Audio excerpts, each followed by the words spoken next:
సునాయాసంగా ఇచ్చేయగలుగుతారు అనడానికి ఇదొక పునాది అవుతుందా, నాంది అవుతుందా? సూపర్ 6 కి దీనికి సంబంధం లేదు. సూపర్ 6 అంటే అది కూడా సంక్షేమమే కదా ఒక రకంగా. సూపర్ 6 సంక్షేమం వేరు, ఇది ఆల్రెడీ రన్నింగ్ లో ఉన్నటువంటి, అవి కొత్తవి.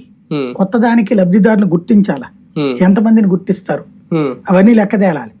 1,47,00,000 రేషన్ కార్డులు ఉన్నటువంటి రాష్ట్రంలో 1 కోటి మంది విద్యార్థులు ఉన్నారు. 1 కోటి మందికి అమ్మఒడి ఇస్తారా, అట్లాగే ఇది ఇస్తారా, మిగతా ఏది ఇంటికి ప్రతి మహిళకి 1,500 రూపాయలు, ఇవన్నీ అవన్నీ ఫ్యూచర్ లో లెక్కేసుకోవాలి. ప్రస్తుతం దానికి దీనికి పోల్చడానికి సంబంధం లేదు. జూలై 1వ తేదీ పింఛన్ తీసుకుని పింఛన్దారులు అందరూ హ్యాపీ, కానీ అప్పటి వరకు మొన్నటి వరకు పింఛన్లు ఇచ్చిన వాలంటీర్లు కానీ మొన్న పంపిణీ చేసిన సచివాలయ ఉద్యోగులు కానీ ఒక అయోమయం క్రియేట్ అయిందా ఒకటి తర్వాత? అంటే విధానాలు మనం నాకు తెలిసి ఇంతకు ముందే మాట్లాడుకున్నాం, గవర్నమెంట్ మారితే ఖచ్చితంగా వీళ్ళని పక్కన పెడతారు. ఎందుకంటే వాళ్ళ మీద అందరికీ కోపం ఉంది.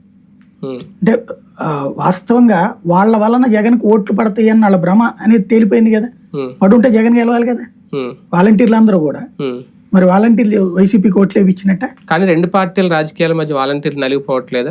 రాజీనామాలు చేయండి ముగ్గురు కూడా అనాలిగా, పోనీ ఎలాగైనా రాజీనామాలు చేయండి అని వాళ్ళు కొంతమంది చేసేసారు. వాళ్ళు నమ్మి ఇప్పుడేం మీరు వెళ్ళి కేసులు పెట్టండి, మిమ్మల్ని ఎవరినైతే రాజీనామా చేస్తారండి వీళ్ళు మధ్యలో పాపం వాళ్ళు నలిగిపోవట్లా. అదే అనేది, అది బేసిక్ గా ఆ రోజున జగన్ వాళ్ళు చేసిన తప్పే.